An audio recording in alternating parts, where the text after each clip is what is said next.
संप्रदायाच्या दंडकाप्रमाणे पहिल्या दिवसापर्यंत शेवटच्या दिवसापर्यंत कोणत्या विषयावरती कीर्तन व्हावे हा संप्रदायाचा अलिखित दंड आहे, लिहिलेला नाही पण दंड आहे. त्या माध्यमातून आपण वारकरी संप्रदायाचे पायिक आहोत, अनुयायी आहोत. या माध्यमातून आपल्यासाठी सुद्धा ते नियम लागू पडतात. पहिला दिवस हा रामपर असावा, दुसरा दिवस हा संतपर असावा. त्या माध्यमातून संतपे प्रकरणातील अभंगाच्या सेवेसाठी निवडलाय. या अभंगामध्ये महाराज संत जीवन काय आहे, संत कसे असतात, संत ओळखावे कसे, संतांचं आयुष्य कसं आहे, आपल्या भाषेमध्ये लाईफस्टाईल कशी असते, संताची जीवन चरित्र कसं असं याचं यथंभूत माहिती या अभंगामध्ये दिलेली आहे. अभंग थोडासा मोठा आहे पण काही हरकत नाही, घेऊ आपण, कव्हर करूया. वास्तविक जर पाहिलं तर संताचं वर्णन करणारे अभंग, जर गाथा पाहिला, संत वाङ्मय जर पाहिलं तर देवाचेही वर्णन करण्यापेक्षा संताचं वर्णन करणारे अभंग आपल्याला जास्त सापडतात. कदाचित जर तुम्ही गाथ्याचं अध्ययन केलं असेल, वारकरी ग्रंथाचं जर अध्ययन आपण केलं असेल तर आपल्या लक्षामध्ये येईल की संताच्याही म्हणजे देवाच्याही चरित्रापेक्षा, देवाच्याही गुणवर्णनापेक्षा संताची वर्णन करणारे अभंग आपल्याला जास्त सापडतात. कधीतरी आपण मनाला विचारलं का याचा अर्थ देवापेक्षा संत श्रेष्ठ आहेत का? याचं उत्तर आहे देवापेक्षा संत कसे आहेत? श्रेष्ठ. देवापेक्षा, कारण देवाला देव पण देणारे संत आहेत. देवाची उत्पत्ती या सृष्टीमध्ये झाली पण हा देव आहे, हा देव आहे हे सांगणारे जर संत या मृत्यू लोकांमध्ये नसते तर देव जगाला कळालाच नसता. कारण देवाची आणि जीवाची भेट घडवून देणार जर दुवा कोणता असेल तर तो दुवा म्हणजे संत आहेत. कोणत्याही गोष्टीसाठी भेट घडवण्यासाठी मधला जोडणारा माणूस अतिशय महत्वाचा आहे. महाराष्ट्रामधनं मी गुजरातमध्ये आलो बरोबर, पण येण्यासाठी मध्ये कोणतरी आहे ना, पोकरकर साहेब असतील, गोपाळे महाराज असतील, यांनी फोन केला आणि त्यानंतर मी इथं आलो, नंतर तुमचं दर्शन झालं आहे की नाही. म्हणजे कोणत्याही दोन गोष्टी जोडण्यासाठी मध्यस्थी माणसाची खूप गरज आहे. तो व्यवहार असू द्या, तो प्रपंच असू द्या, नाही तर तो परमार्थ असू द्या. जोडण्यासाठी मधला दुवा अतिशय महत्वाचा मानला जातो आणि तो मधला दुवा म्हणजे जर कोण नसेल तर ते आमचे संत आहेत. संत जीवाची आणि देवाची भेट घडून देतात, हे कार्य संत करतात. महाराज सांगू तुम्हाला, त्यासाठी देवाही पेक्षा संताचं वर्णन करणारे अभंग आपल्याला संत साहित्यामध्ये जास्त सापडतील. विठाला विठाला विठाला थोडासा फरक स्पष्ट करू आणि पुढे जाऊ. का महाराज? संताचे गुणवर्णन करणारे अभंग जास्त आहेत हे आम्हाला माहिती, पण काहीतरी रिझन, काहीतरी कारण असेल ना, का बरं संत देवापेक्षा श्रेष्ठ आहेत? याचं कारण तुम्हाला जर सांगू देईल. भगवंत दयावान आहे पण संत दयेचे सागर आहे. भगवंत कृपावान आहे पण संत कृपेचे सागर आहे. संताच्या समोर सागर नावाची उपमा लावली जाते. काय? सागर नावाची. कशाला म्हणतात तो सागर? सध्या आपल्याकडे दोन आहेत माझी माहितीप्रमाणे, एक आपले शूटिंगवाले, एक महाराज, एक नाही, दोन सागर आहे. सागर कशाला म्हणतात? सागर म्हणजे विशालता, सागर म्हणजे अथांगता, याचं नाव काय? सागर. देवाच्या समोर सागर नावाची पदवी लागत नाही, ते संताच्या.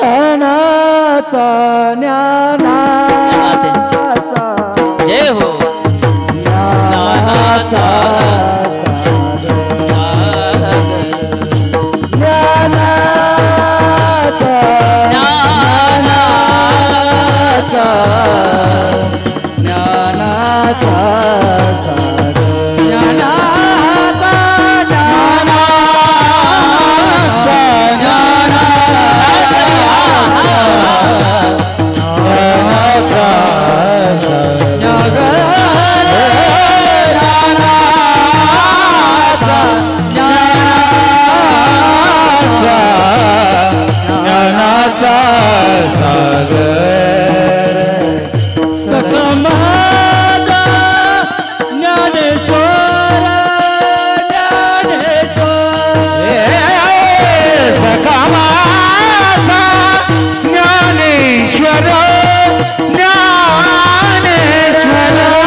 अनमोल प्रमाण महाराजांना दिलं. संतांना सागर म्हटलं जातं का? ज्ञानाचा ज्ञानाचा ज्ञानाचा सागर, ज्ञानोबऱ्यांना सागर म्हटलं. ते संत आहेत, सागर म्हणतात. का म्हणतात? सागराचा स्पष्ट तुमच्या समोर फरक स्पष्ट करून जाईल मी. सागर ज्याला म्हणतात ज्या वेळेमध्ये ओढ्याचं, नाल्याचं, नदीचं, सांडपाणी, गटाराचं पाणी, प्रत्येक पाण्याची दहावी कुठपर्यंत आहे? समुद्रापर्यंत, म्हणजे सागरापर्यंत. प्रत्येक पाण्याला असं वाटतं की माझी जावं, मी कुठपर्यंत जावं, सागराला जाऊन मिळावं. एकदा सागराला पाणी जाऊन मिळालं का त्याची धावपळ काय होते? थांबली जाते. प्रत्येक पाणी धावत चालतं सागराच्या दिशेनं. पण ज्या वेळेमध्ये सागराच्या दिशेनं जात असताना सागरानं चेक पोस्ट केला नाही. काय नाही केलं? काय केलं नाही? शपथ घेऊन आली का घरून कीर्तनात बोलायचं नाही? मग बोला ना थोडं, माझी भाषा कळत असेल तुम्हाला. चेक पोस्ट केला नाही म्हणजे का? सागर चेक करत नाही. गटाराचं पाणी आहे, चल बाजूला हो. सांडपाणी आहे, चल बाजूला हो. पवित्र गंगेचं पाणी ये माझ्यामध्ये. सागर असं म्हटला का महाराज? जसं असेल तसं, किती अपवित्र असेल, किती खराब जरी असेल ना, तरी सगळं पाणी सागर काय करतो? स्वतःमध्ये सामावून घेतो. त्याचं नाव काय? सागर. महाराज सांगतात, घेऊन या जळाचे लोट, आली या नदी नद्याचे संगाट, कडी वाढ पोट समुद्र जेवी. महाराज सांगतात, घेऊन या जळाचे लोट, आली या नदी नद्याचे संगाट, करी वाढ पोट समुद्र जेवी. तसं कितीही खराब पाणी असेल तर आपल्यामध्ये घेऊन जो पवित्र करतो त्याचं नाव काय आहे? सागर किंवा समुद्र. महाराज म्हणतात तसे संत आहेत. कसे? त्या सागरासारखे, त्या समुद्रासारखे. ज्या वेळेमध्ये संताच्या जवळ ज्यावेळेस एखादा जीव येतो ना, त्या संत कधी मोजमापी लावत नाही. हा पापी आहे ना, येऊ नको, चल बाजूला हो. हा माळकरी नाही ना, चल बाजूला हो. संत असे म्हणत नाही महाराज. पापी जरी असतात तरी संत त्याचा उद्धार करतात. माळकरी असतात तरी उद्धार आहे, आणि माळकरी नसतात तरी सुद्धा काय? उद्धार आहे. का? तर संताची भूमिका ही कोणासारखी आहे? सागरासारखी, समुद्रासारखी. महाराज म्हणतात भगवंत कृपा करतो, पण संत कृपेचे काय आहे? सागर. कधी तुम्हाला असं आठवणीमध्ये आलं किंवा असं कधी तुम्ही दृष्टांत ऐकला काय? भगवंताला एखाद्या व्यक्तीनं आयुष्यभर भगवंताची सेवा केली नाही, देवाला शिव्या देत राहिला सबंध आयुष्यभर, आणि नंतर देवाला वाटलं वा, यानं आयुष्यभर मला चांगल्या शिव्या दिल्यात. काय म्हटला? यानं आयुष्यभर माझ्या नावानं ओरडलाय, मला चांगल्या शिव्या दिल्यात. भगवंत कधी म्हटला नाही चला यानं आयुष्यभर मला शिव्या दिल्यात ना, शेवटच्या वेळेला मला याला वैकुंठ प्राप्त करावं. देवाने असं केलं का? आयुष्यभर देवाला शिव्या दिलेल्या भगवंताने त्याला वैकुंठ नाही प्राप्त केलं. भगवंताने त्याला राखून ठेवलं नाही. भगवंताने त्याचं रक्षण केलं नाही. भगवंत रक्षण करताय एवढं आम्हाला माहिती आहे, पण कुणाचं आहे? भगवंत सुद्धा पार्टिशन करतो. देवाकडे पार्टिशन आहे. महाराज सांगतात भगवंत राखतो पण कुणाला? भक्त राखे पायापाशी, दुर्जनासी संहारी, दुर्जनासी संहारी, दुर्जनासी संहारी. भक्त राखे पायापाशी, दुर्जनासी संहारी, दुर्जनासी संहारी, दुर्जनासी संहारी. भक्त राखे पायापाशी, दुर्जनासी संहारी, दुर्जनासी संहारी, दुर्जनासी संहारी, दुर्जनासी संहारी, दुर्जनासी संहारी. भक्त राखे पायापाशी, दुर्जनासी संहारी, दुर्जनासी संहारी, दुर्जनासी संहारी, दुर्जनासी संहारी, दुर्जनासी संहारी.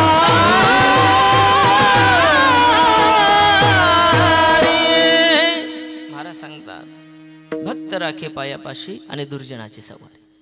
भगवंत भक्ताला पायाजवळ ठेवतो तर दुर्जनाचा काय करतो? संहार करतो. आपण रामकथा ऐकत आहात सर्व मंडळी. कशा कशा दुर्जनाचा भगवंतानं कसा कसा उद्धार केला, कसा शेवट केला आपण पाहताय. पण संत जीवन याच्या उलटे. महाराज आपल्यावरती जो प्रेम करतो त्याच्यावरती आपण प्रेम करतो, याच्यामध्ये नवल नाही बरं का. एखादा आपल्यावरती प्रेम करताचा आपण त्याच्यावरती प्रेम केलं, याच्या काय मध्ये नवल? देवाचं असंच आहे. ज्यानं देवाची भक्ती केली भगवंतानं कृपा त्याच्यावरती केली. पण संताचं याच्या उलट आहे. एखादा आपल्यावरती प्रेम न करता त्याच्या विषय, आपल्या विषय जर त्याच्या अंतःकरणामध्ये चांगलं नाही, अगदी वाईट आहे, आपलं चांगलं त्याला पाहत नाही, जो आपला दुश्मन आहे. पण संत असे आहेत जो दुश्मन आहे, ज्याचं आपल्यावरती प्रेम नाही त्याच्यावरती सुद्धा प्रेम करतात. त्याचं नाव काय आहे? संत. आणि खरं जीवन माणसाचं असं असावं जे आपल्यावरती कुणीही प्रेम करतं महाराज. हे की नाही? हो, जे आपल्या आपल्या फेवरमध्ये आहेत, जे आपलीच आहे त्याच्यावरती प्रेम करायला काय, पण आपल्या दुश्मन असतात त्याच्या गळ्यामध्ये हात घालता आला पाहिजे. ही भूमिका फक्त संतांच्या आयुष्यामध्ये. एक दृष्टांत तुम्हाला सांगून जाईल. भजन करा विठाला.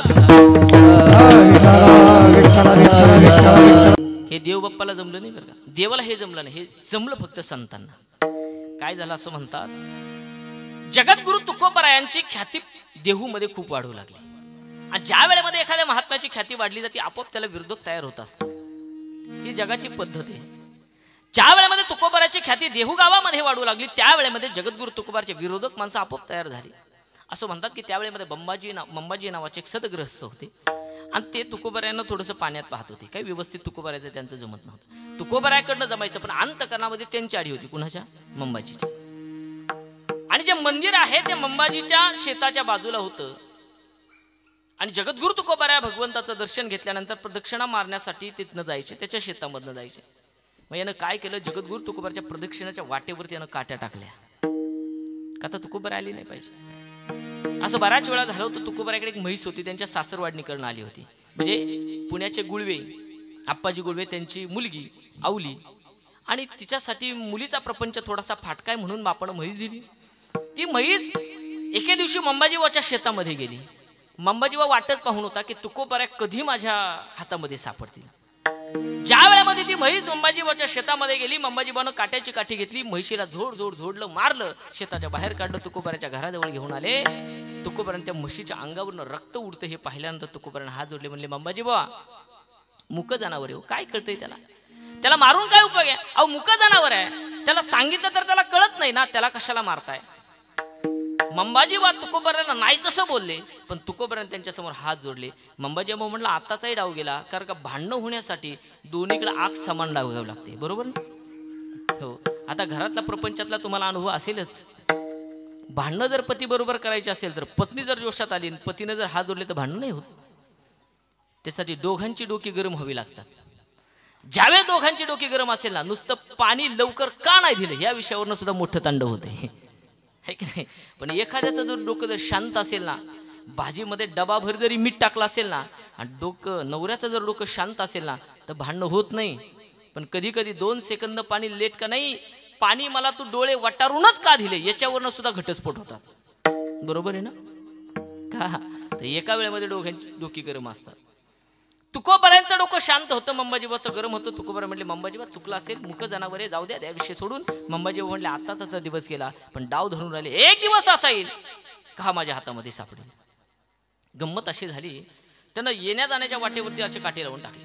तुकोबाराले भगवंताचं दर्शन घेतलं आणि प्रदक्षिणा मारण्यासाठी ती थोडीशी काठी उचलली, बाजूला केली आणि तुकोबारानं प्रदक्षिणा पूर्ण केली. मंबाजी तिथंच होता. मंबाजीनं जी काट्याची काठी जी उचलून बाजूला ठेवली होती ना, तीच काठी हातामध्ये पकडली. तुकोबाराचे पाठण सोलेपर्यंत जगद्गुरु तुकोबारांना मारलं. रक्ताच्या चिळकाड्या जगद्गुरु तुकोबाराच्या पाटणीमधून बाहेर पडू लागल्या.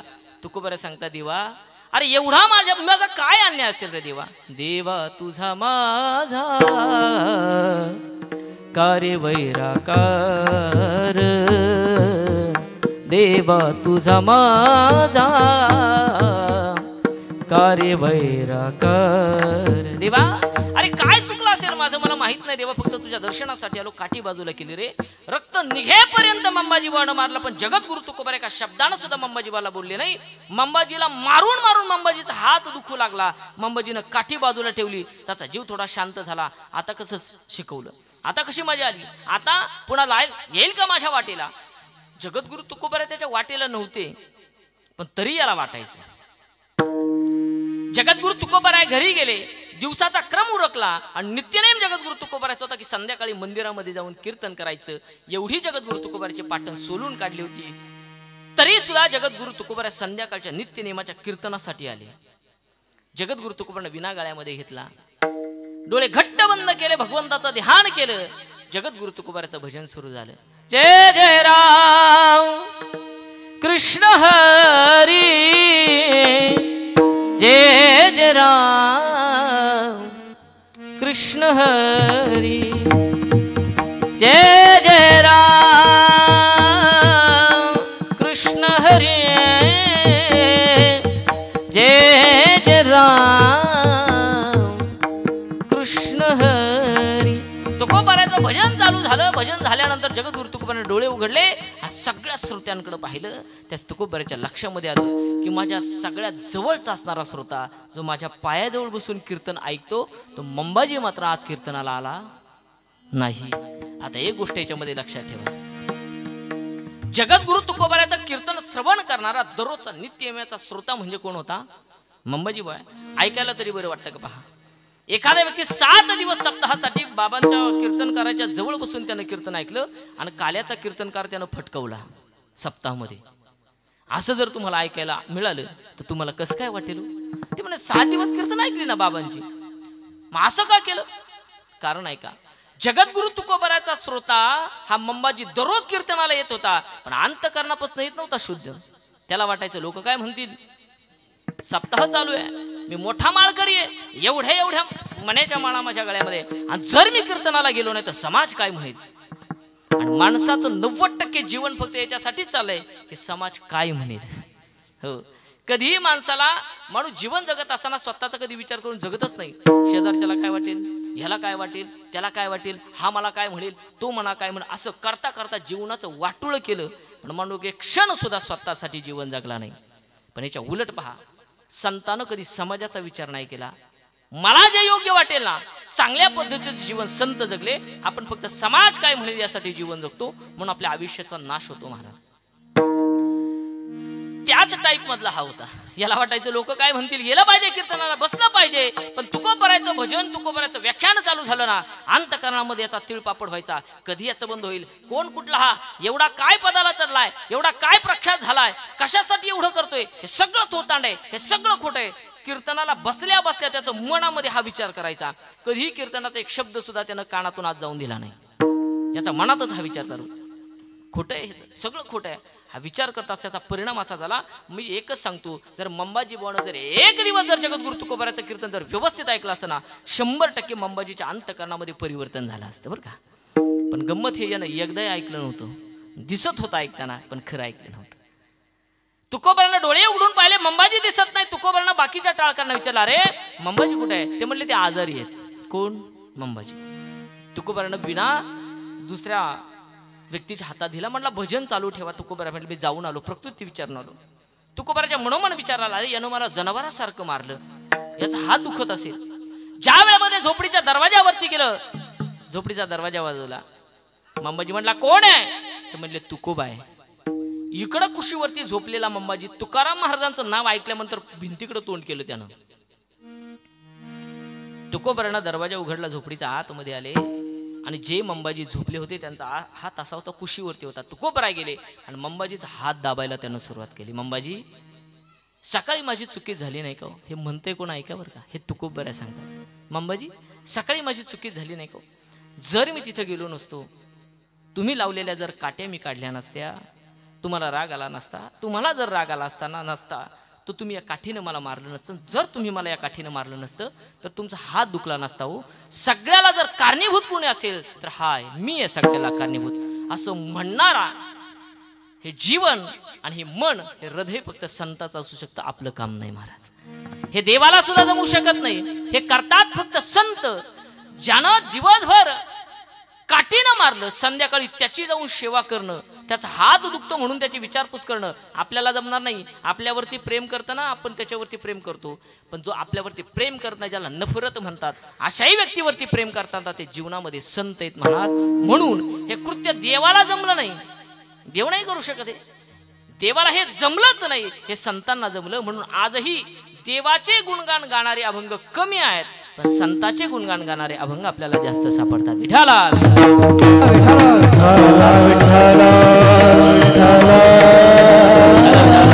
जीवाची आणि देवाची भेट घडून देतात. संत जीवाची आणि देवाची भेट घडून देतात. देवामध्ये आणि जीवामध्ये झालेला दुरावा जर नष्ट जर कोणी करत असेल, मध्यस्थीचं काम जीवनामध्ये संत करतात. रामकथाचा एक प्रसंग तुम्हाला सांगितलं. जीवनामध्ये मध्यस्थीची गरज खूप आहे बरं का. अगदी विवाह ठरवण्यापासून मध्यस्थी लागतो, तर घटस्फोट घेसपर्यंत लागतो. म्हणजे वकील मध्यस्थीचे ना, घटस्फोट घेत पण लागतो. विवाह ठरवण्यापासून तर घटस्फोट घेतपर्यंत मध्यस्थीची गरज आहे. सगळं जीवन हे मध्यस्थीने चाललं जाते. सांगतो त्याला सामान्य गोष्ट सांगतो, अतिसामान्य बरं का.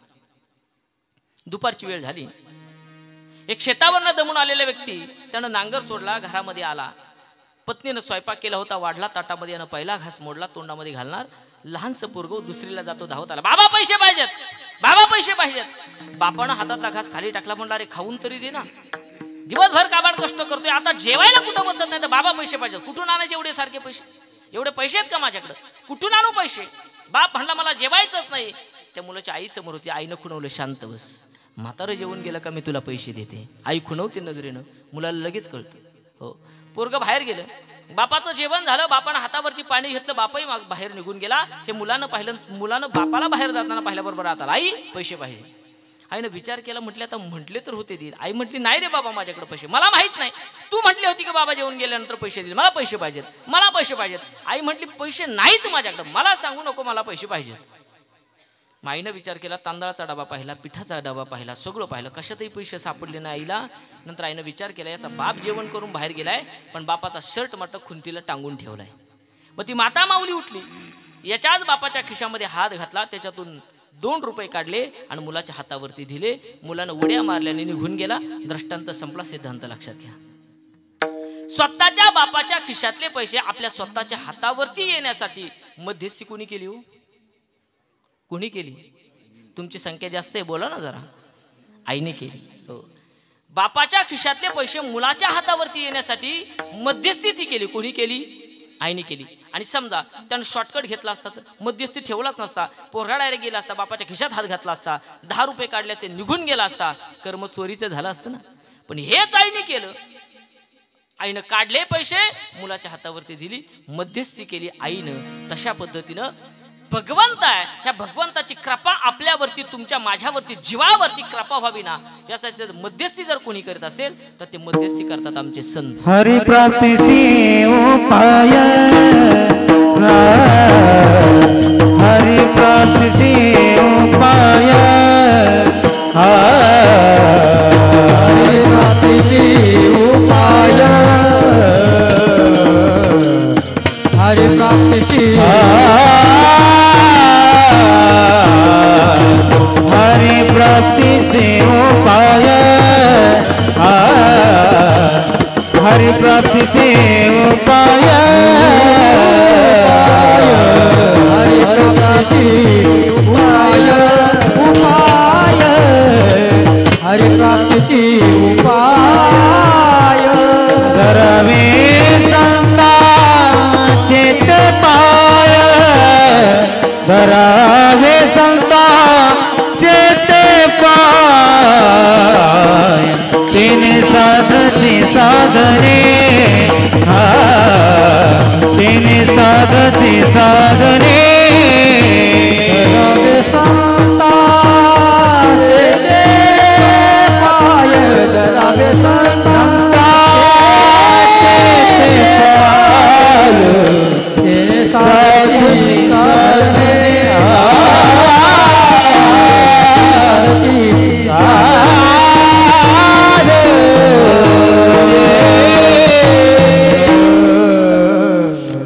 सुंदर प्रमाण दिलं महाराज. हरिप्राप्तीसी उपाय, धरावे संताचे ते पाय. संत हे मध्यस्थी आहेत म्हणून त्यांचे पाय, मध्यस्थाची लोक पाय पकडतात ना. लग्न ठरवायचं असेल तर मध्यस्थीचे पाय पकडतात. बाबा काहीतरी का, पण या वर्षी नवरदेव पिवळा नाही, काही झालं बायकोला त्रास दिली, वकिलाचे पाय धरतात. वकील साहेब काही करा, पण जाचातून मोकळं कुणाच्या बोलू नका बरं का, असतील तर मग घोटाळा होईल. विठाला विठाला विठाला विठाला विठाला विठाला विठाला. संताचे पाय मध्यस्थी खूप. चला, रामकथा चालू आहे, एक थोडासा प्रसंग सांगून जातो. ज्या वेळेमध्ये हनुमंतराय, मध्यस्थी किती गरजेची पहा. देवाची कृपा जीवावरती व्हावी, मध्यस्थी गरजेची आहे महाराज. काय झालं, एके वेळेमध्ये हनुमंतराय लंकेमध्ये गेले. रामायण कथा चालू आहे, तुम्हाला सर्वांना ज्ञात. सीतामातेचं हरण झालं. हनुमंतराया पुढे येईलच भाग. हनुमंतराय लंकेमध्ये गेले, लंका जाळून आले. इकडे निघून आल्याच्या नंतर सगळी गोष्ट झाल्यानंतर सेतुबंधनाचा कार्यक्रम झाला. तो अर्ध्यापर्यंत आला. रावणानं विचार केला, म्हणला ओ एक अकेला बंदर यहाँ के पुरी लंका जला के चला जाता है. सभा घेतली मोठी.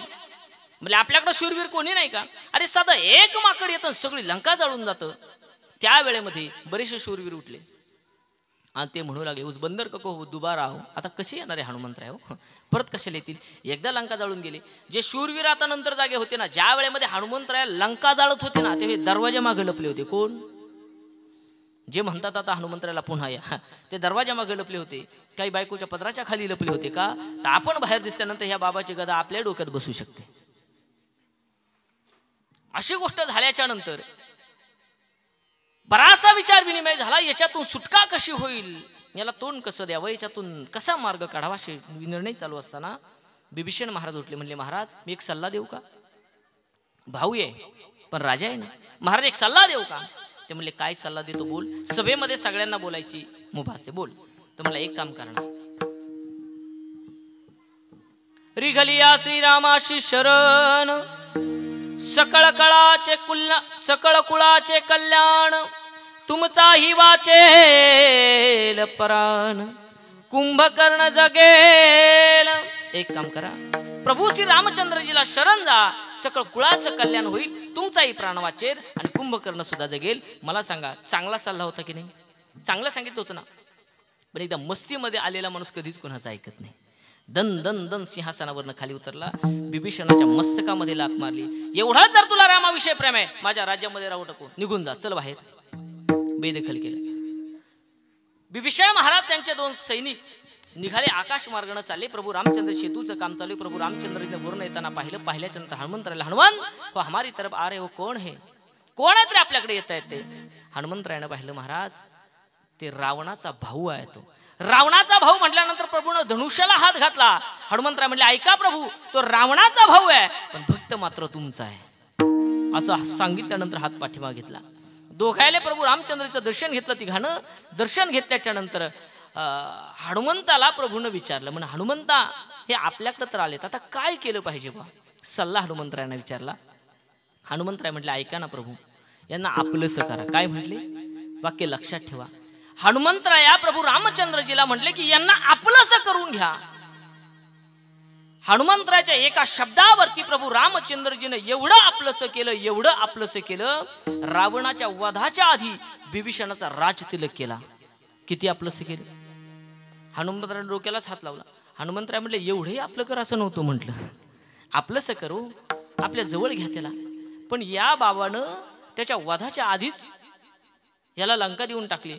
हनुमंतरायाच्या मनामध्ये प्रश्न आला. म्हणले प्रभू ऐका ना, आज बिभीषण शरण आला म्हणून त्याला लंका दान दिली, उद्या न जाणो रावणाची बुद्धी फिरली आणि रावण जर शरण आला त्याला द्यायला ठेवा ना काहीतरी. प्रभू म्हणले ऐका, ए सुनियो बिभीषण अयोधी लंका दान, ए सुनियो रावण शरण आयो करूंगा अयोध्या दान. अरे हा शरण आला ना, त्याला लंका दान दिली, न जाणो मला जर रावण शरण आला तर माझी अयोध्या नगरी मी रावणाला काय करेल? दान करे. दृष्टांत शब्द सिद्धांत लक्षात घ्या. प्रभू रामचंद्रजीची बिभीषण महाराजांवरती कृपा होण्यासाठी मध्यस्थी कुणी केली हो? कुणी केली? तुम्ही होते नाही ना, संत हनुमंतरायानं केली. हनुमंतरायानं मध्यस्थी केली आणि जीवाचा भगवंताच्या कृपेनं काय करून घेतलं? कल्याण करून घेतलं. महाराज म्हणतात संत आयुष्यामध्ये खूप महत्वाचे आहे. संत काय करतात? देवाची कृपा आपल्यावरती करून घेतात. पण महाराज आमच्या मनामध्ये एक प्रश्न निर्माण होतो, संत ज्यावेळेस देवाची कृपा जीवावरती करून देतात ना, त्या वेळेमध्ये संत असा विचार करतात का हा माझा आहे, हा माझ्या गल्लीतला आहे, हा माझा पाहुणा आहे, हा माझा नातेवाईक आहे, हा माझा प्रेमी आहे, हा माझा स्नेही आहे, हा पुण्यवान आहे, हा माळकरी आहे, हा गंधवाला आहे, हा धोत्रावाला आहे, हा कीर्तनकार आहे, हा प्रवचनकार आहे, हा मृदंगाचार्य आहे, हा गायक आहे, असा विचार करतात संत. महाराज म्हणतात तसं काहीच करत नाही. का?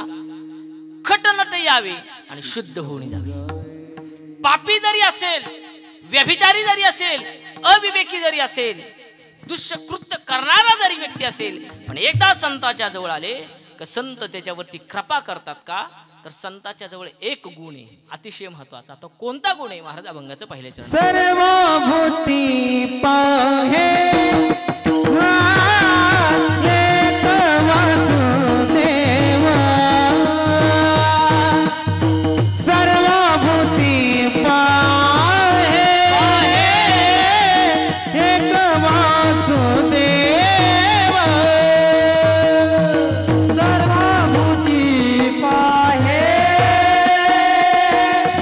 शाही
महाराज अभंगाच्या पहिल्या चरणात सांगतात, कृपा करत असताना संत आणि त्या संतातला पहिला गुण कोणता आहे?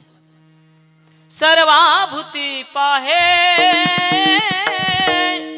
एक वासुदेव. प्रत्येक जीव प्राण्यामध्ये माझा भगवान परमात्मा वसलेला आहे ही पाहण्याची दृष्टी ज्याला मिळाली ना त्याचं नाव आहे संत. थोडक्यात चला आपण असा विचार करू, आम्ही आयुष्यामध्ये आमच्या संत कुणाला म्हणावं, संताचं दर्शन कसं घ्यावं, ज्यावेळेस एखाद्या सहवासामध्ये गेल्याच्या नंतर हा व्यक्ती संतच आहे हे आम्ही आमच्या मनाला सांगावं कसं, याचं पहिलं लक्षण महाराज सांगतात, सर्वाभूती पाहे एक वासुदेव.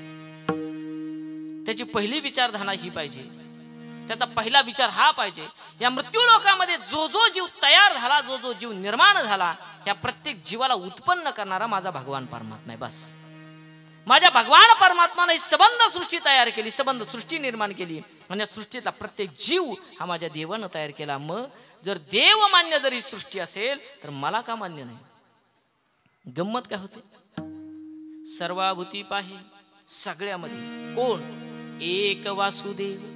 प्रत्येक चराचरामध्ये माझा भगवान परमात्मा बसलेला आहे. संतांना कळाली महाराज, संतांना दृष्टी आली, आपल्याला नाही आली महाराज. सोमवारचा उपवास करतात लोक, काय करतात? सोमवारचा उपवास करतात, त्यातल्या त्या श्रावण महिन्यामध्ये सगळेच करतात. सोमवारचा उपवास श्रावण महिन्यामध्ये करतात आणि जेवायला बसले का हाताखाली लाटणं घेऊन बसतात. फुकणी किंवा काठी माहिती आहे ना तुम्हाला? का बरं? इकडं तुमच्याकडं पद्धती का नाही मला माहीत नाही, तिकडं चांगली पद्धती आहे. त्यामुळे उपवास सोमवारचा सोडत असताना कुत्रं जर आलं, काय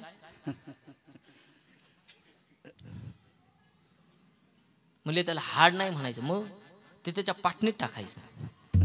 मला सांगा, जर दिवसभर भगवान शंकराची आपण आराधना करतो, सेवा करतो आणि मुक्या प्राण्यावरती आपण जर पाटणीमध्ये जर त्याच्या फुकणी मारत असू तर कोणता भगवान परमात्मा आपल्याला प्रसन्न होईल? का? नामदेव महाराजांना कुत्र्यामध्ये देव दिसला. कुणात? नामा घेऊन तुपाची वाटी, लागे श्वानाची या पाठी, कोरड्या रोट्या का खाशी तूप घेगा जगजेठी. नामदेवराय म्हणतात, ज्या वेळेमध्ये वाळवंटामध्ये नामदेवरायानं रोटी म्हणजे चपाती केली, भगवंताने कुत्र्याचं रूप धारण केलं आणि घेऊन चाले. नामदेवरायानं पाहिलं, म्हटलं अरे माझा भगवान परमात्मा कुत्र्याचं रूप घेऊन आलाय. जाऊ दे देवा. त्या कुत्र्यानं त्यात भगवंतानं सगळ्या रोट्या म्हणजे चपाती उचलून पळू लागल्या. नामदेवराय तुपाची वाटी घेऊन त्याच्या पाठीमागं पळाले. म्हटले देवा ऐक, अरे कोरड्या खाऊ नको रे, तुझ्या तोंडाला रुत्तील त्या, थांब जरा तूप लावून देतो. मला सांगा, ही भावना ही धारणा किती सप्ताह आम्ही ऐकल्याच्या नंतर आणि किती कीर्तनकार मारल्याच्या नंतर आमची होईल? आम्ही कीर्तनकार जीव मारू, ओरडू ओरडू, पण आमची ही भूमिका होईल ना हे सांगता नाही.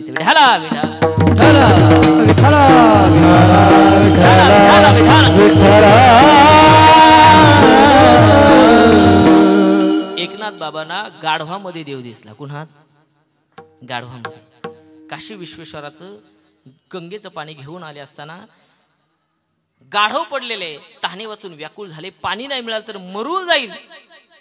ते म्हणले काय तिथं नेऊन देवाच्या डोक्यावरती ओतायचं काय आणि याच्या मुखामध्ये ओतायचं काय? माझ्या देवाला अभिषेक घालणारे हजार त्याचे भक्त आहेत, पण याचा जीव वाचवणारा कोण नाही? माझा भगवान परमात्मा याच्यामध्ये नाही का? त्या गाढवाच्या मुखामध्ये काय केलं? जल टाकलं महाराज. का? सर्वाभूती पाहे एक वासुदेव. मला सांग, जे कारंजले गांजले त्याचे पुढे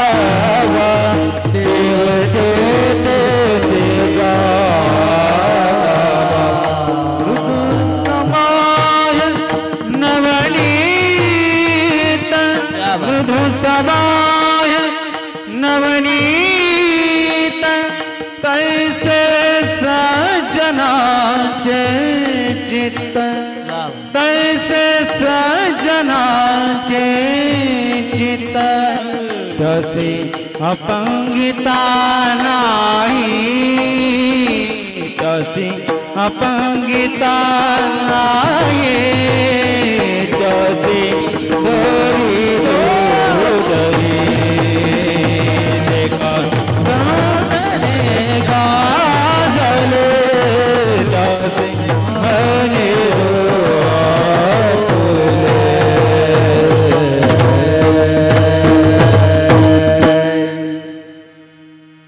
काय सांगितलं तुम्हाला, विसरता का? अतिशय गोड महाराजांना प्रमाण दिलं. जे का रंजले गांजले तसे म्हणे जो आपुले, तोची तोची त्यांना म्हणतात. रंजल्या गांजलेला आपला म्हणणार का? रंजल्या गांजलेला आपला म्हणण्याच्या आधी त्याच्यामध्ये भाजा भगवान परमात्मा आहे ही संताच्या अंतकरणामध्ये त्याच्यामध्ये दृढता होते. काहीच्यामध्ये माझा भगवान परमात्मा महाराज सांगतात, विठ्ठल जळी स्थळी भरला रिता धावनाशी मुरला, आजीना दृष्टीने पाहिला पाहिला विठ्ठलाची विठ्ठल जळी स्थळी भरला धावनाशी मुरला, दृष्टीने पाहिला विठ्ठलाची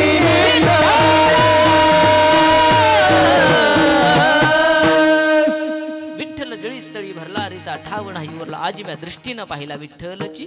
विठ्ठल ही संताची पाहण्याची भूमिका आहे. किंवा उलटा विचार करा, ज्याला विठ्ठल जळस्थळामध्ये भरलेला आहे ही पाहण्याची दृष्टी ज्याला प्राप्त झाली त्याला काय म्हणावं? संत. हे की नाही? सर्वाभूती पाहे एक वासुदेव. सगळ्यामध्ये भगवान परमात्मा पाहतो, पण त्याचं टोक शेवटचं खूप गोड वर्णन सांगते महाराज म्हणतात, पाहतात पण कसे? पुसोनिया ठाव अहंतेचा. सगळ्यामध्ये भगवान परमात्मा पाहतात, सगळ्यामध्ये भगवान परमात्मा पाहण्याची दृष्टी येते, पण भगवंत पाहण्याची दृष्टी जरी संताला आली तरी पुसोनिया ठाव अहंतेचा. अहंता म्हणजे काय? अहंता म्हणजे काय? एकाला विचार म्हणले अहंता म्हणजे काय? तो म्हणला ममताची बहीण असेल. अहंता म्हणजे अहंकार. अहंता म्हणजे काय? अहंकार. पुसून या ठाव अहंतेच. एखाद्यावरती कृपा केल्याच्या नंतर संताला कधी अहंकार होत नाही. केला का नाही त्याचा उद्धार? हा, संत असे म्हणत नाही अहंकार संताला होत नाही, सामान्य जीवाला होतो. संत एका वाक्यामध्ये 1000 जीवाचं कल्याण करतात, पण संताच्या अंतकरणामध्ये कधी स्पर्श असा होत नाही का मी याचं कल्याण केलं. आज मी आहे म्हणून हा माणसात आहे, नाहीतर याची पशु पक्षाधिकासारखी याची परिस्थिती असते. हा अहंकार ज्याच्यामध्ये आला ना, महाराज म्हणतात किती जरी तत्वज्ञानी असला आणि किती जरी मोठा असला तरी त्याला संत म्हणता येत नाही. पुसोनिया ठाव अहंतेचा. अहंत म्हणजे काय? अहंकार. त्यांना माहिती आहे ना, साधू संतांना ज्याला जाणीव आहे, साधू संत म्हणतात अहंकार का बरं करावी? देणारा सृष्टी चालवणारा हा भगवान परमात्मा आहे, देवच सगळं करतोय ना, मग अहंकार कशासाठी आला पाहिजे? का अहंकार आला पाहिजे? महाराज सांगतात, वृक्षाची पाने हाले ज्याची सत्ता, राहिली अहंता मग कोठे. या महाराज या. विठाला विठाला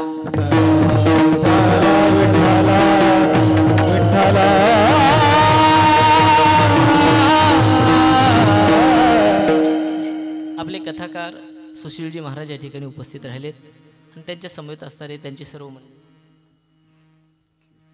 या इकडे इकडे इकडे बाबा बाबा इथे इथे एखादी गादी असेल तर ठेवा बाजूला. विठाला विठाला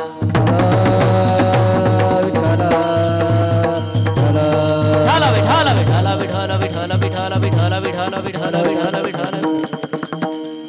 महाराज सांगतात, वृक्षाची या पाने हाले ज्याची सत्ता, राहिली अहंता मग कुठे. अरे झाडाचं पान जर देवाच्या सत्तेशिवाय हालू शकत नाही तर सामान्य माणसानं अहंकार करावा तरी कशा? हाही मोठा प्रश्न आहे ना. साधू संत म्हणतात, जर झाडाचं पान जर देवाच्या सत्तेशिवाय हालत नाही तर त्याच्याविषयी आम्ही अहंकार करणारे आम्ही कोण आहे? सांगू तुम्हाला, माणसानं हा विचार केला पाहिजे. साधू संत या धारणेवरती गेलेत. महाराज सांगतात, चाले हे शरीर कोणाची सत्ते, कोण बोलवितो हरी बीन, देखवी ऐकवी एक नारायण, भजन चुकवू नको. अरे संबंध क्रिया करून घेणार जर भगवान परमात्मा आहे, आपल्या अंतःकरणामध्ये अहंकार नावाची भूमिका कशाला पाहिजे. साधू संत हेच सांगतात, सगळं करून घेणारा माझा भगवान परमात्मा आहे, मग पुसोनिया ठाव अहंतेचा. साधू संतांचा अहंता राहत नाही. चला आता थोडासा विचार करू. ज्याच्याजवळ सगळ्यामध्ये भगवान परमात्मा वसलेला आहे, पाहण्याची दृष्टी ज्याला निर्माण झाली, तो ही दृष्टी निर्माण होऊन सुद्धा ज्याच्या अंतःकरणामध्ये अहंकार अजिबात आला नाही, तो अशा व्यक्तीला काय म्हणतात. तर अभंगाचं दुसरं चरण. तोची संत साधू ओळखावानी का, तोची संत साधू ओळखावानी का, तोची संत साधू ओळखावानी का, तोची संत साधू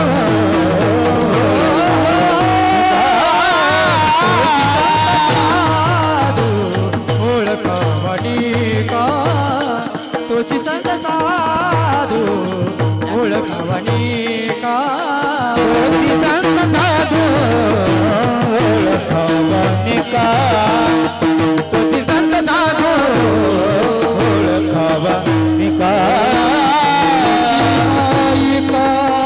माया बद हिरकी मायिका, माया हिरकी मायिका,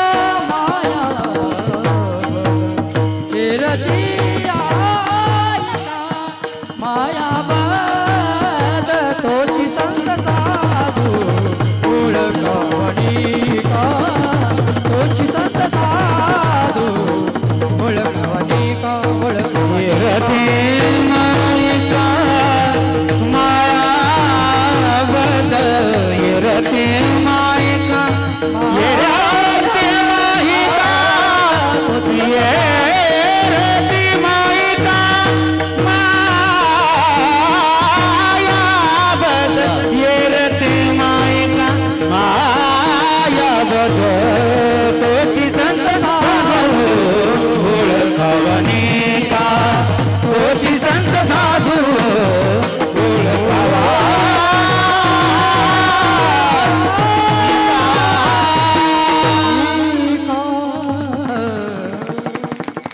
महाराज अभंगाच्या दुसऱ्या चरणामध्ये सांगतात, ज्याचा अहंकार गेला, ज्याला सगळ्यामध्ये भगवंत पाहण्याची दृष्टी प्राप्त झाली, तोची कोण. जो सगळ्यामध्ये भगवंत पाहतो तोची. ज्याचा अहंकार गेला तोची संत साधू ओळखावा. आणि का दोन विशेषण आहेत, एकाला संत म्हणतात, एकाला साधू. चला संत कुणाला म्हणतात, साधू कुणाला म्हणतात. तोची संत साधू. पहिले साधू. साधू ज्याला म्हणतात, ज्यानं षडविकाराला धुतले, त्याचं नाव काय. असं म्हणतात ज्यानं 6 जणांना धुतलं, त्याचं नाव काय, साधू. महिला धुतात ना, ते साधू झाले का. षडविकार, ज्यानं षडविकार धुतले ते साधू झाले. ज्यानं 6 जणांना मान्य केलं, ज्यानं 6 विकारांना मान्य केलं ते सामान्य झाले.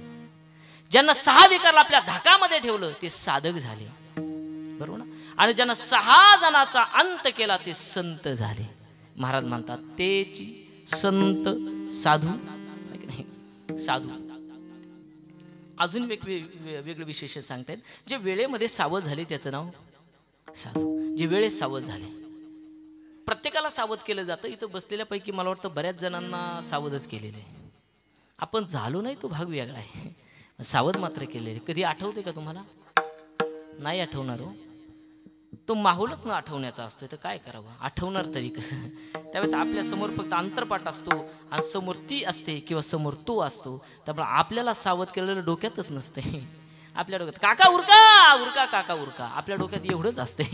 त्यावेळेस आपल्याला सावध केलं जातं. एक व्यक्ती सावध झाली, एक व्यक्ती सावध झाले. ते सावध झाल्याबरोबर लग्न मंडप सोडूनच पळून गेले. ते सावध झाले. आपण नाही सावध होत महाराज. ब्राह्मण काका बेंबीच्या देठापासून बोंबलतय. मंगलाष्टकेचा अर्थ तरी किती गोडे बाबा, खूप गोडे. स्वस्ती श्री गणनायकं गजमुखं मोरेश्वरं सिद्धितं. आपली ऐकण्याची मनस्थिती नसते, फक्त एवढा बसतं. ते काय सांगतात? बेंबीच्या देठापस्त सांगतात, अरे ज्या भगवंताला, ज्या गणरायाला तू आजूबाजूला शोधतोय ना, तो भगवान परमात्मा बाहेर नाही. स्व म्हणजे स्वतःच्या, अस्थि म्हणजे हाडामध्ये, आपल्या स्वतःमध्ये भगवान परमात्मा बसलेला आहे. कधीतरी आत डोकावून पहा, बाहेर काय बोमट्या मारत फिरतोय. लोक बाहेर देवाला पाहतात, आतमध्ये सुंदर मंगलाष्टिकेचा अर्थ आहे. शेवटच्या वेळी सांगतात, आता सावधान घटिका संपूर्ण आली भर शुभमंगल. अर्धवट झोपेत असतील ना, ते म्हणतील बाबा अहो कीर्तन सांगितलं होतं, लग्न कुणाचं लागते काय माहिती. अर्धवट झोपेतली माणसं आतमध्ये बसून हाही विचार करत असते. सावध महाराज, जो वेळेमध्ये सावध झाला, जण षडविकाराचा नाश केला, त्याला म्हणतात तोची, त्याला साधू म्हणतात. चला, संताची भूमिका पहिल्या कडव्यामध्ये कळाली. जो सगळ्यामध्ये भगवंत पाहतो, ज्याच्या अंतकरणामध्ये अहंकार येत नाही, त्याला संत म्हणतात, त्याला साधू म्हणतात. आणि महाराज, याच्या व्यतिरिक्त जे जीव आहेत त्याला काय म्हणतात? एरती ऐका मायाबद्ध. याच्या व्यतिरिक्त जे जीवन जगणारी माणसं त्याला मायाबद्ध म्हणतात. मायेनं ग्रासलेली माणसं म्हणतात, त्याला माया म्हणतात. रामकथा या ठिकाणी महाराजांच्या मुखातून आपण श्रवण करतात. माया म्हणजे नक्की काय आपल्याला श्रवण करायला मिळेलच, हे की नाही. लक्ष्मण भैयानं प्रभू रामचंद्रजीला प्रश्न विचारले होते, त्याच्यामध्ये माया किसे कहते प्रभू, याचे वर्णन बाबा सांगतीलच पुढे तुम्हाला. माया म्हणजे नक्की काय? माया ज्याला म्हणतात, जे आपलं नाही पण आपलं असल्यासारखं भासवते, तिचं नाव काय? माया. सांगू थोडंसं मोकळं करून सांगू. काय झालं, शैक्षणिक सहल निघाली शाळेची. निघाल्याच्या नंतर मुलांना तर झोपूच नसते, रात्रभर जायची तयारी असते, आणि त्याच्याबरोबर आई वडिलांना ते झोपून देत नाही. सकाळची वेळ झाली, पहाटे 4 वाजता बस निघणार होती. पहाटे 4 वाजता आले. आल्याच्या नंतर बुर्ग हातामध्ये धरलं, बसमध्ये सगळी पोरं बसलेली आहेत. आई तिथं आले, सरना सारते, सर ऐका, माझ्या पोरला पुढच्या सीटवरती बसू नका. सर म्हटले हरकत नाही. माझ्या पोरला पाठीमागच्या सीटवरती बसू नका. सर म्हटले हरकत नाही. माझ्या पोरला खिडकीच्याही बाजूला बसू नका. सर म्हटले हरकत नाही. पण सरांच्या मनामध्ये प्रश्न पडला, म्हणजे माऊली सहसा खिडकीच्याच बाजूला माणसं सीट पाहतात ना, तुम्ही असं का सांगताय का पुढं 10 सीट सोडा, पुढं 4 सीट सोडा, पाठीमागं 4 सीट सोडा, इकडं बसू नका, इकडे बसू नका, माझ्या मुलाला मधी बसवा. त्या बाईनं काय उत्तर दिलं असेल? तुम्हाला काय अपेक्षित आहे? ती म्हटली, सर कसं आहे, न जाणू जाता जाता एसटी मध्ये ड्रायव्हरला जर डुकली लागली आणि ड्रायव्हरने जर पुढून जाऊन जर एसटी ठोकली तर पुढचे 4 सीटावाली मरती नो, माझं वाचत. आणि जर चुकून जर पाठीमागण्याचं ब्रेक फेल झाली तर पाठीमागणं ठोकलं तर पाठी 4-5 जातील, माझं मधलं वाचेल ना. आणि जर इकडनं कदाचित एसटी पलटी झाली तर खिडकीच्या कडचं मरेल, माझं वाचल ना. याचं नाव काय? माया आहे. याला माया म्हणतात. जे आपलं नसताना सुद्धा आपलं म्हणून ज्याला भासवतात. प्रपंच ही त्याची एक रचना आहे महाराज. प्रपंच सुद्धा माया काय? अहो, प्रपंच आणि प्रपंचातली असणारी माणसं ही सगळी माया स्वरूपामध्ये. सांगू तुम्हाला, ही माया आहे महाराज. आयुष्यभर सकाळी उठल्यापासून झोपेपर्यंत माणूस कष्ट करतोय. कुणासाठी करतोय? सप्ताह करायचा म्हणून, साधू संतांना दान धर्म करायचा म्हणून नाही महाराज, घरच्यांची पोट भरण्यासाठी. जगद्गुरु तुकोबार सांगतात, हे प्रपंचासाठी अहोरात्र झटणारी जी माणसं आहे ना, त्यांची परिस्थिती काय झाली सांगू. तुका म्हणे झाली कोंबड्याची परी, पुढेच उकरीला बनेने. जगद्गुरु तुकोबार सांगतात, त्या माणसाची परिस्थिती कोंबड्यासारखी झाली. कोंबडी तुम्हाला माहिती आहे? नसेल माहिती, नसेल तुम्ही पाहिली, माळकऱ्याला काय माहिती कोंबडी? नसेल पाहिली तर पहा तरी कुठं तरी जाऊन, जाऊ द्या. अंडे ठेवतात असे उभवायला असतात, 20, 25, 30, 50, 60 काय असतील ते, 100 असतील. किती विशेष आहे, पण अंडे तिचे नसतात बरं का, दुसऱ्याच कोंबडीचे असतात. उभवायलाच्या खाली ठेवतात. ते आपले त्याच्यावरती बसते, विठ्ठल विठ्ठल म्हणजे असं करत नाही भजन, त्याच्यावरती बसते, ती सगळी अंडी उभवते. सगळी अंडी उभवल्यानंतर 100चा फौज फाटा तयार होतो पाठीमाग. किती? 100. आणि 100चा फौज फाटा घेऊन ती कोंबडी ज्यावेळेस अशी निघते ना रस्त्यानं, कोण? कोंबडी असे मस्त चालते. 100 पिलेत ना मागं, असे 100ची लाईन लागते, पुढं मस्त मध्ये चालते. बघा म्हणले पाठीमागं प्रगती, बघा 100 आहे रस्त्यानं चालते. पण 100 दारांचं पोट भरण्याची भूमिका जबाबदारी आहे ना. तर ती उकंडा पाहते श्रीमंताचा. कुणाचा? गरीबाच्या उकंड्यावर काय हो? उकंड्यावर जातं केव्हा माहिती का? ज्यावेळेस घरच्यांचं पोट भरतं त्यांना सरत नाही, त्यानंतर उकंड्यावर जातं. त्यामुळे ती श्रीमंताचा उकंडा पाहते, गरीबाचा नाही पाहत. गरीबाला घरातच खायला नाही, तो उकंड्यावर काय टाकायचं आहे? तो लोकांचे उकंडे जमा करून आणतो, स्वतःच्या उकंड्यावर काय टाकायचं? श्रीमंताचा उकंडा पाहते आणि ती कोंबडी चरायला सुरुवात करते. मग ती कोंबडी चरत असताना चरती कशी तुम्ही पाहिले का? आता तेही सांगू का? ती चरत असताना तिचे जे पंजे आहेत ना पायी त्यांना असं काय करते, असं उकरत चालते अशी, बरोबर उकरत चालते. तुकोबर नेमकं तेवढंच पाहिलं. तुका म्हणे झाली कोंबड्याची परी, जीवाचं तसंच आहे ना. ज्यावेळेस ती असं उकरत चालते, उकरल्याच्या नंतर ते जे काय तिच्या हातामध्ये येईल ते असं पाठीमागं उडवते. जशी पाठीमागं उडवते त्याच्याबरोबर ते धान्य सुद्धा काय होतं, पाठीमागच्यांना जातं. 100 जण खाऊन जोगावतात, काय होतात, मजबूत होतात खाऊन. पण कोंबडी कष्ट करून पुढे मरते, त्याला एक घास सुद्धा खायला मिळत नाही. मी कोंबडीचं सांगतो, तुम्हाला वाटलं आपलं सांगतोय. आपलं सुद्धा सकाळी उठल्यापासनं पाठीमागच्यांचीच पोटं भरायची. बाप जेवलाय का नाही पोरलाही तपास नाही, बायकोलाही तपास नाही. आम्ही खातोय चपातीला तूप लावून दररोज, मजा आहे की नाही. आपली परिस्थिती महाराज. तू का म्हणे झाली कोंबड्याची पण एक गोष्ट लक्षात ठेवा, ही माया आहे. कळेल आपलं कोणी नाही, पण केव्हा महाराज सांगतात कळो येईल अंत काळी,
कळो येईल अंत काळी. प्राण प्रयाणाचे वेळी राहती निराळी, रांडा पोरे सकळ. मायेच्या स्वरूपानं ज्याच्यासाठी आपण आयुष्य जगतो, शेवटच्या वेळेमध्ये ती आपल्या काही कामाला येत नाही. याचं नाव काय आहे, माया. एरती आहे का मायाबद्दल. आपण या कॅटेगरीमध्ये येतो, कोणत्या, जे माईक आहेत. एरती आहे का मायाबद्दल. महाराज ठीक आहे, कळाला मला. संताची साधूची 2 लक्षणं आम्हाला कळाली, जे सगळ्यामध्ये भगवान परमात्मा पाहतात, ज्यांचा अहंकार गेलेला आहे. महाराज हे संताचं लक्षण आहे. याच्या व्यतिरिक्त संताचे अजून काही लक्षण आहे का महाराज मधले आहेत ना, कुठे अभंगात दिसते. देखिए धन मूर्ति के समान, देखिए मृत्यु के समान, मृत्यु के समान,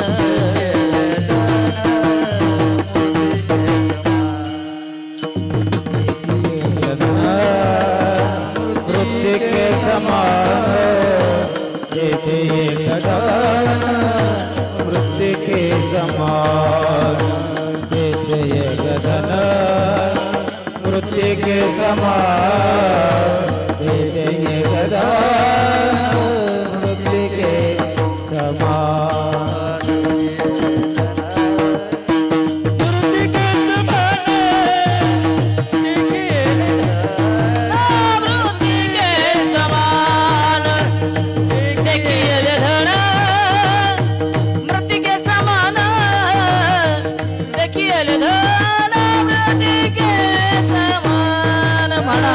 देखिए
महाराज अभंगाच्या तिसऱ्या चरणात सांगतात.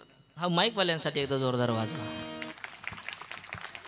त्यांचे हात पटकन सुटतील. महाराज सांगतात अभंगाच्या तिसऱ्या चरणात अजून त्यांचं लक्षण काय. महाराज म्हणतात देखलिया धन मृतिके समान. हे संताचं लक्षण आहे. किती नंबरचं? किती नंबरचं आम्हाला काय माहिती म्हणा, तुमचेच नंबर सांगा, तुमचेच घरी घेऊन जा. 3 नंबरचं. पुन्हा पुन्हा सांगतो, सगळ्यामध्ये भगवंत पाहणारा, अहंकार नसणारा, बरोबर, तेची संत. फक्त ध्रुवपदाला ते जोडायचं. हे पाहिल्यानंतर तोची संत साधू. ज्याला पैशाविषयी आसक्ती नसणारा तोची संत साधू, आहे की नाही. देखलिया धन मृतिके समान तोची संत साधू. ज्याला पाहिलेला धन मृतिके समान वाटतं का, तर संत म्हणतात हे धन जे आहे त्या धनाच्या पाठीमागे अनर्थ आहे. महाराज तुका म्हणे धन देती धनासाठी प्राण. तुकोबर म्हणतात धनासाठी लोक प्राण देतात. प्रथम अनर्थ अर्थासी चोरी बसे अर्थापासी. अर्थ नाही का जयापाशी चोरापासून भय नाही. पहिला अनर्थ कशाजवळ आहे? पैशाजवळ. म्हणून महाराज म्हणतात पैशाचा विषय सोडा. हो, दे कलिया धन मृतिके समान. पैसे जरी पाहिल्याच्या नंतर त्यांना मातीसारखे वाटतात तोची संत साधू. नवविधा रत्न जैसे धोंडे. नवविधा रत्न जे आहेत त्या रत्न धोंड्याप्रमाणे वाटतात. तुम्ही पुन्हा कथेमध्ये भाग ऐकणार आहे, पण माझ्या विषयाला म्हणून बाबा सांगून जातो. ज्यावेळेस सीतामातेला युद्ध वगैरे गेलं, रावणाचा वध झाला, इकडे आणल्याच्या नंतर प्रभू रामचंद्रजीला वाटला सगळ्यांचा सन्मान करावा, सगळ्यांना आपल्याला मदत केली, नाही का. माणसानं कृतज्ञ असावं, कृतघ्न नसावं, नाही का. सगळ्याचं उतराई झालं पाहिजे. का कुणाचं कर्ज आपल्या जीवावरती ठेवायचं. म्हणून प्रभूनं सगळ्यांना ज्याच्या त्याच्या कामानुसार देऊन टाकलं, ज्याचं काय असेल. फक्त हनुमंतरायाला काय दिलं नाही. सीतामातेला कधी कधी असं होतं ना, एखाद्या पुरुषाच्या जर एखाद्या कार्यामध्ये पतीच्या लक्षामध्ये जर काही राहिलं नाही, त्याची अर्धांगिनी त्याची पत्नी आहे, तिनं सहकार्य केलं पाहिजे. राहिलेली एखादी गोष्ट पतीला सांगितली पाहिजे. तशी सीतामातेनं केलं. म्हटले चला प्रभूंच्या लक्षात नसेल, सगळ्यामध्ये मुख्य भूमिका ही हनुमंतरायाची. मग हनुमंतरायाला काहीतरी दिलं पाहिजे. म्हणजे आपल्या गळ्यात 9 रत्नाचा हार काढून हनुमंतरायाला दिला. हनुमंतरायानं 9 रत्नाचा हार पाहिला. हनुमंतरायानं आपले चाळे चालू केले. हनुमंतरायानं उड्डाण केले, का झाडावरती जाऊन बसते. 9 रत्नाचा हार बाहेर काढला. रत्न पाहिला, दाताखाली फोडला, वाकडा तिकडा केला, फेकून दिला.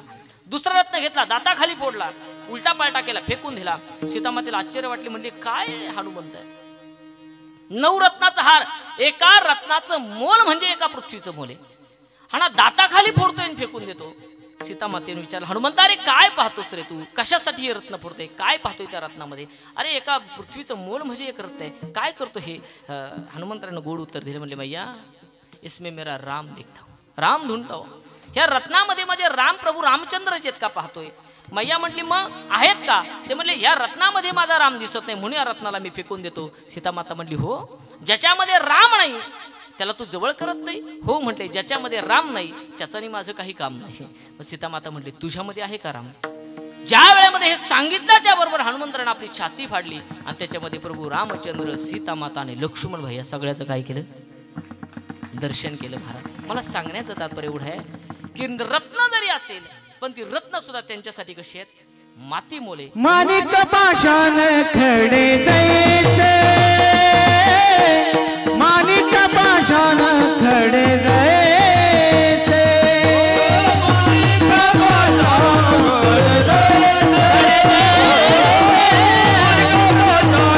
खडे जैसे, सोने रुपये अमावृतिके समान. माणिक पाषाण खडे जैसे, माणिक पाषाण खडे जैसे, अमावृतिके समान. माणिक पाषाण खडे जैसे, माणिक पाषाण खडे जैसे, माणिक पाषाण खडे जैसे. महाराज म्हटले ज्याच्यामध्ये भगवंत नाही सोने रूपे आम्हा मृतिके समान. ज्याच्यामध्ये भगवंत नाही ना ते आम्हाला माती मोल आहे. म्हणून महाराज म्हणतात संताच्या साधूचा पुढचे गुण सांगितले. देखलिया धन मृतिके समान. नवविधारत्न जैसे धोंडे. महाराज म्हणले हो ठीक आहे, हेही आम्हाला कळालं. याच्या व्यतिरिक्त अजून संतांच्या जीवनामध्ये अजून काही कारण आहेत का? महाराज म्हणतात संत संचय कशाचा करतात? ज्याची गरज आहे संत त्याचाच संचय करतात, ज्याची गरज नाही संत ते आपल्याजवळ ठेवत नाही. महाराज म्हणतात संत जवळ काय ठेवतात आणि आपल्यापासून बाहेर काय करतात? अभंगाचं चौथं चरण.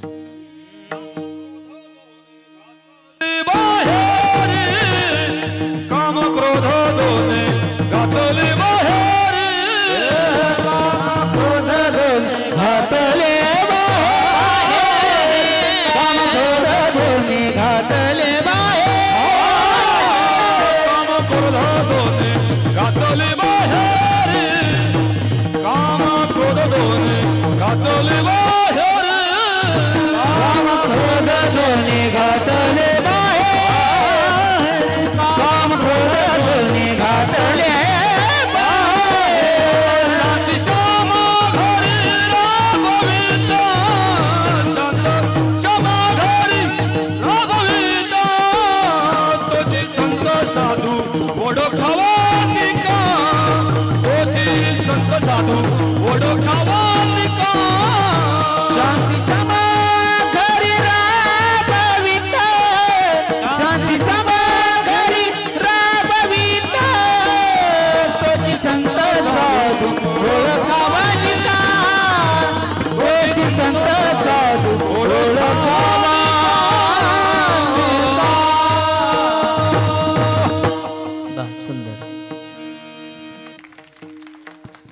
दात द्यावी माणसानं. काय द्यावी?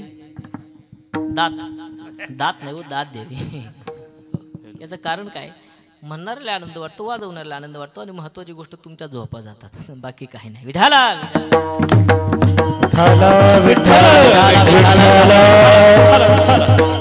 संताची अजून काय लक्षणे? महाराज म्हणतात काम क्रोध दोघे घातिले बाहेरी, शांती क्षमा घरी राबविती. जवळजवळ 10:30 वाजायला आली, आपली वेळ संपत आली. एक दृष्टांत सांगेल, त्याच्यामध्ये दोन्ही चरण कव्हर करेल, पण त्याच्या आधी संप्रदायाच्या दंडकाप्रमाणे एकदा भजन घेऊ. विठोबा रखुमाई विठोबा रखुमाई विठोबा रखुमाई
शेवटचा दृष्टांत सांगू.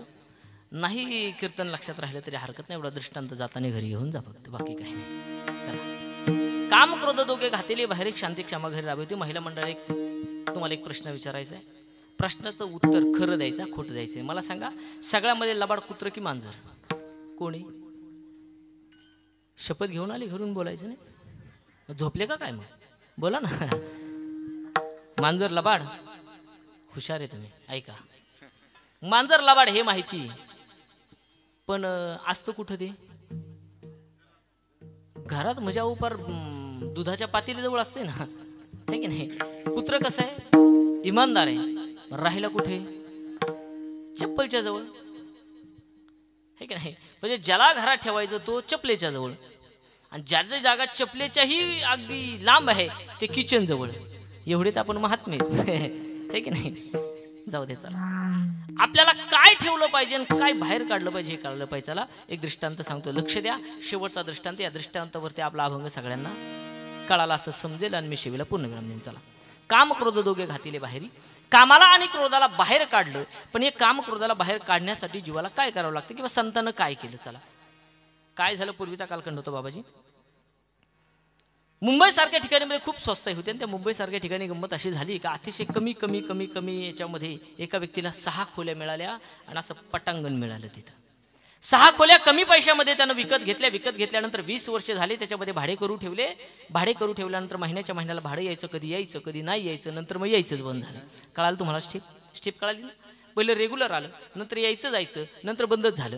चला 20 वर्ष निघून गेले. मालकानं विचार केला, भेटल्याला गेल्यानंतर एकदम सगळं घेऊन जाऊ.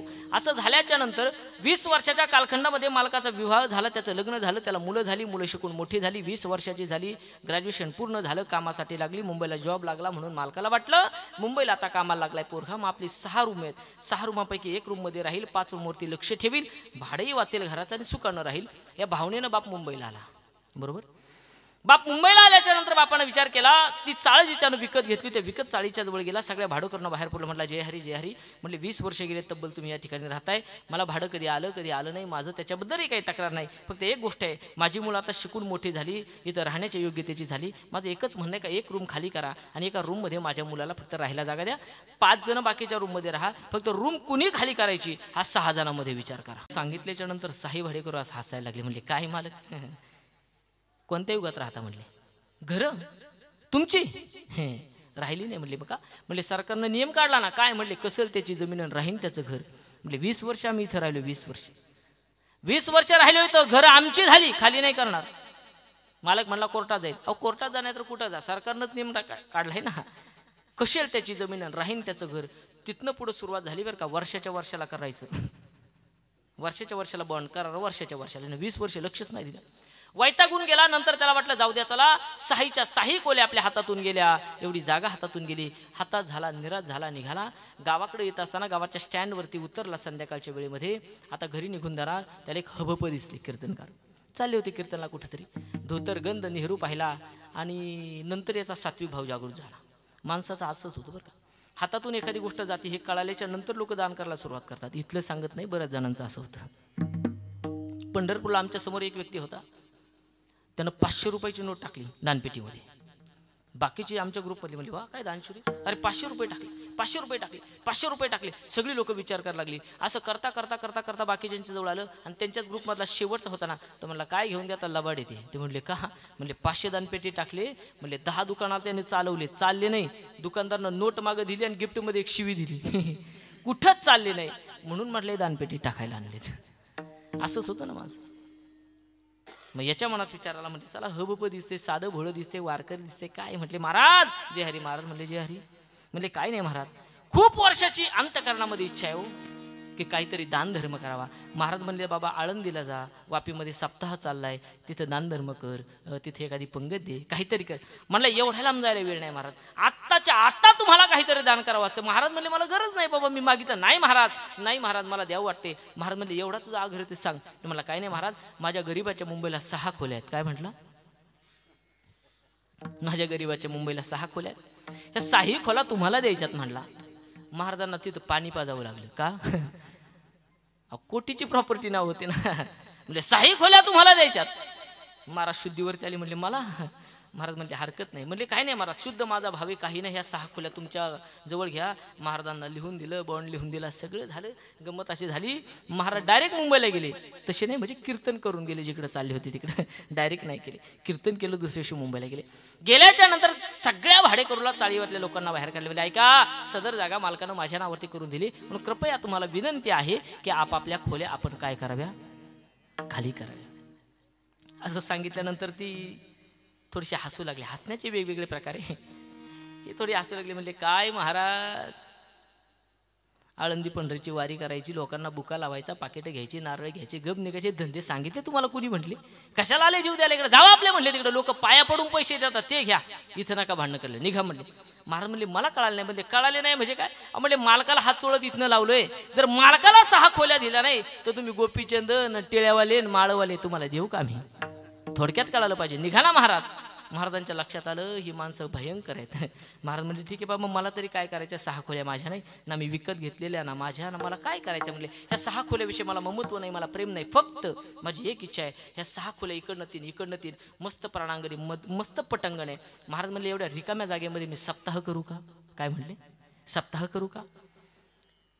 6 जणांनी विचार केला. म्हणला बरं झालं बाबा, 10 वर्ष झाले म्हणला सत्यनारायण करेल, पण योग काय अजून आला नाही. महाराज म्हणले ऐका, पुढची ऑफर ऐका. काय म्हणले, ऑफर ऐका. हा 7 दिवस सप्ताह होईल, कुणी वर्गण द्यायची नाही, देणगी द्यायची नाही, काही द्यायची नाही. म्हणले 3 टाइम जेवायला टचून यायचं. 6 जणांना ऑफर दिली. म्हणले एक जण म्हणला बरं राव, कोण्या गावचं महाराज माहीत नाही, देणगी नाही, वर्गणी नाही, काहीच नाही, 3 टाइम जेवायला ये म्हणते. हे बायको म्हणले अहो करू द्या, जाऊ द्या, कमीत कमी स्वयंपाकाचा कास तरी वाचेल 8 दिवस. ठरलं, करा म्हणले बाबा सप्ताह. यानं हात जोडले. म्हणले ऐका साहेब, तुम्ही शिकली सवरलेली माणसं हो, न जाणो माझा सप्ताह जर तुम्ही मधी बंद पाडला तर पाप लागेल, मधी बंद करणार नाही, म्हणून मला असं लिहून द्या. महाराजांना एक कागद आणला, एक बॉन्ड आणला, आणि त्या बॉन्डवरती लिहिलं अखंड हरिनाम सप्ताह शब्द काढूनच टाकला. अखंड हरिनाम यज्ञ केला आणि या 6 मूर्खांना खाली सह्या केल्या. महाराजांना कागद ज्ञानेश्वरीमध्ये ठेवला. स्पीकरवाल्याला आमंत्रण दिलं. हेच दादा होते. म्हणले चला चलो मुंबईला नेलं. म्हणले बॉक्स घेऊ नका, काही घेऊ नका, कर्ण घ्या, असे मोठे मोठे दणकेबाज 100 युनिटचे. मग यानं 6 कर्ण घेतले. पंचक्रोशीतील सगळ्या वारकऱ्यांना जमा केलं. चला म्हणले जायचंय मुंबईला, काय इथं जाऊ. पंचक्रोशीतील महाराज लोक चांगली दिग्गज गायक मंडळी, वादक मंडळी जमा केली, वारकरी मंडळी जमा केली. आणि स्पीकरवाल्याला सांगितलं बाहेर आवाज अजिबात गेला नाही पाहिजे, आतल्या आतच आला पाहिजे. आतल्या आत जरी आला नाही तरी हरकत नाही, पण यांच्या घरात गेला पाहिजे. त्यानं प्रत्येकाच्या घराच्या जवळ एक भोंग सोडलं. 6 असे 6 सोडले. आवाज फुल ठेवायचा, कमी अजिबात पडायचा नाही. मशीन जरी गेली भरून देईन, पण आवाज कमी नाही पडला पाहिजे. हा म्हटलं हरकत नाही बाबा. तो म्हटला 1 गेली तर 2 दिली, पण आवाज नाही कमी पडला पाहिजे. झालं. सप्ताहाला सुरुवात झाली. विनापूजन झाले, नेमाचं भजन झालं, गाथा भजन झालं, नेमाचं भजन झालं, प्रवचन झालं, हरिपाठ झाला, कीर्तन झालं, रात्रभर जागर झाला, सकाळी पुन्हा काकडा झाला, दिवसभर कथा झाली. फुल आवाज ठेवलेला. एका दिवसामध्ये बधीर झाली. कोण?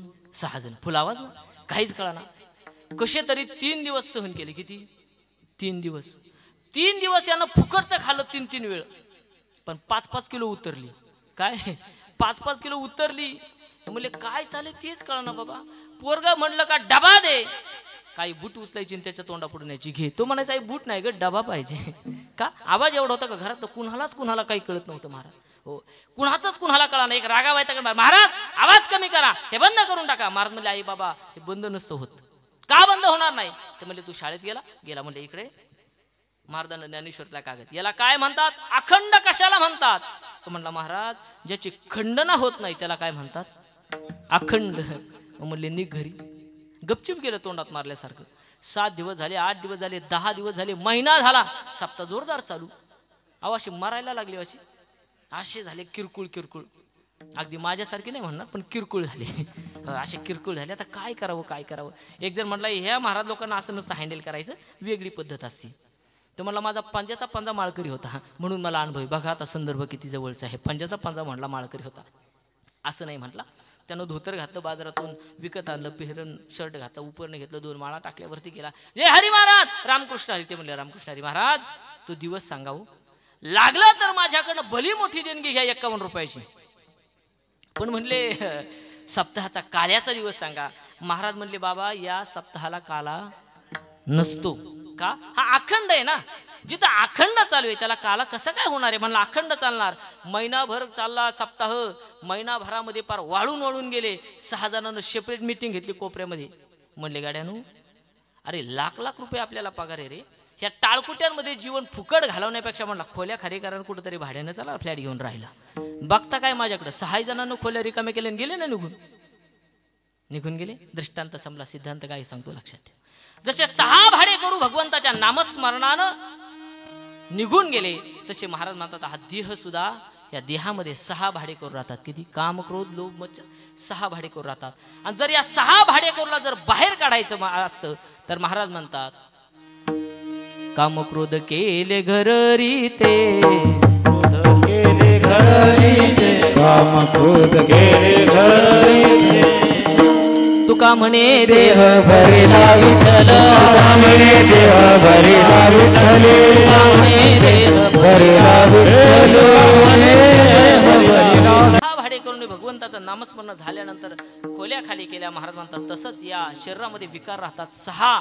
हे 6ही विकार ज्यावेळेस बाहेर जायचे असेल तुका म्हणे देह भरिला विठ्ठल. एकदा भगवान परमात्मा अंतकरणामध्ये प्रवेश केला की काम क्रोध केले घर रीते हे 6ही भाडे करू काय होतात बाहेर निघतात. आपला प्रश्न असा होता काम क्रोध दोघे घातिले बाहेरी. काम क्रोधाधिकांना बाहेर गाठवलं आणि शांती क्षमा घरी राबवती. मग काम क्रोधाला बाहेर काढलं कसं तर ते भगवंताच्या नामस्मरणावरती काम क्रोधाला बाहेर काढलं. महाराज म्हणतात हे सगळं करण्याच्यासाठी गरजेचं काय होतं गरजेचं काय होतं भगवंताचं नामस्मरण. आणि महाराज सांगतात संत काय करतात संत देवाचं नामस्मरण करतात आणि अंतकरणातले विकार बाहेर करतात आणि शांती क्षमा दया हे आपल्या अंतकरणामध्ये राबवतात. हे कशाच्या जोरावरती तर फक्त भगवंताच्या नामस्मरणाच्या जोरावरती. अभंगाचं शेवटचे चरण. नाम म्हणे नाम गोविंदाचे माचे नाम म्हणे नाम गोविंदाचे माचे नाम म्हणे नाम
संत साधो ओळखावा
काढतात तोची संत साधू, जे शांती क्षमा अंतकरणामध्ये राबवतात तोची संत साधू, आणि ज्याचं मुख भगवंताचं नामस्मरण करण्यासाठी क्षणभर सुद्धा विलंब करीत नाही तोची संत साधू ओळखावा निका.